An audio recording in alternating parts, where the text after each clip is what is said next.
Building Foods HQ. Hey guys, what's up? Paul Niyama, Muscle Building Foods HQ.com. Today I'm back and I'm talking about some of these tricky things that food manufacturers will do to make you think that you're eating healthy when you're actually not. So what are these things? Well, they put these labels, these buzzwords on products, and people think, oh, I'm eating healthy, but they actually might not be. What are some of these buzzwords? Some of the common ones: organic, all natural. What else we got? We got sugar-free, low sugar, low calorie, light. There's a bunch of them. So let's take a look at them, examine what exactly they mean, because some of these I was actually surprised at them myself. Don't just take my word for it. Let's go right to the source. Let's go to the FDA's website and see what exactly they are saying about what these buzzwords actually mean. So here we are on the FDA's website. These are the guys that make all the rules. They enforce all the rules for all the food and drugs in the US. And according to their website, does FDA have a definition for the term organic on food labels? Their answer is no. The term organic is not defined by law or regulations FDA enforces. What? All the time I thought organic meant that it had no chemicals, but according to the FDA, there is no definition. So you can put whatever you want in a food and still label it organic. So when you see organic on a label, it means absolutely nothing. And the same goes for natural.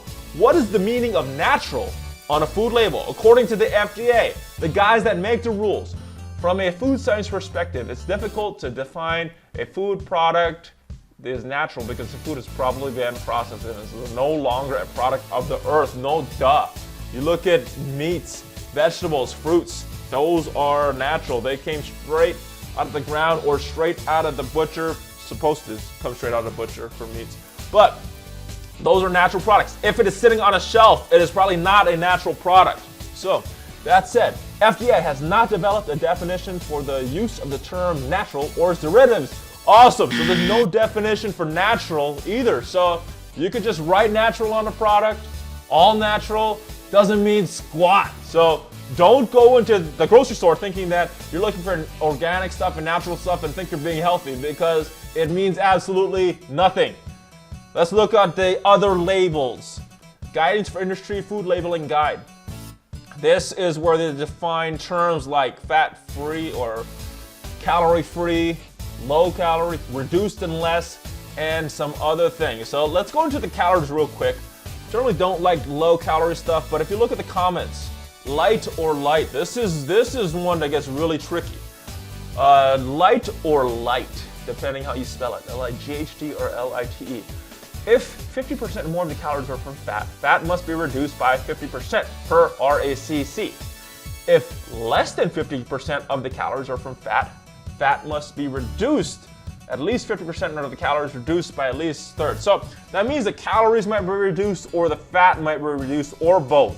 But here's where it gets tricky. If you scroll all the way down and read what it says, here are some notes. The term light may be used to describe a physical or organoleptic attribute of the food if it clearly conveys the nature of the product. Example, light in color or light in texture. I think that's supposed to be two words.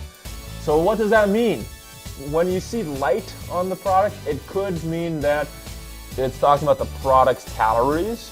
It could mean that it's talking about the fat content, or it could mean that it's talking about the color or the texture. So you might not be very healthy. You just might be getting something that's not as dark. Doesn't necessarily mean it's healthy. Let's go to fats, because fat-free, less than 0.5 grams per serving. So this is where it gets tricky. You need to read the food labels when it says fat-free, because the serving size matters. The serving size could be so small that you're getting multiple servings, that you're actually getting a lot of fat. And more important than fat, if you scroll down to sugars, less than 0.5 grams of sugar per serving. So this is where you could be getting a lot of extra sugar if you're doing something with a real small serving size and you're getting a bunch of servings. And let's actually stay on sugars. No sugar added and without sugars are not allowed if no sugar or no sugar containing ingredient is added during the processing. So what does that mean? That they're not adding any extra sugar. But if they're starting with a base product of something like a fruit or a milk product that does have a lot of natural sugars, you still could get a lot of sugar just because it says no sugar added. It's another tricky thing that they use on labels. So just because it says sugar added doesn't mean anything, because you could be getting a lot of sugar.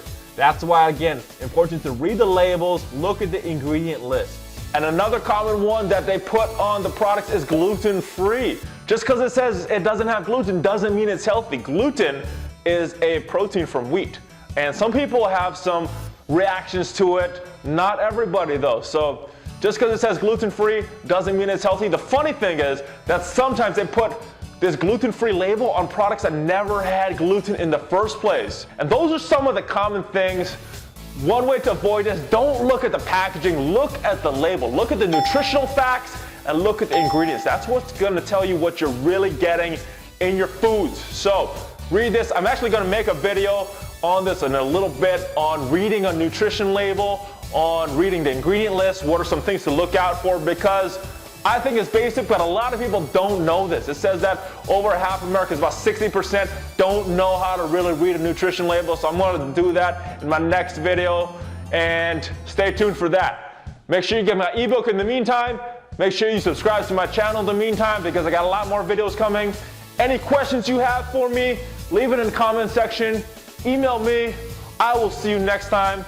Paul Niyama, Muscle Building Foods HQ.com.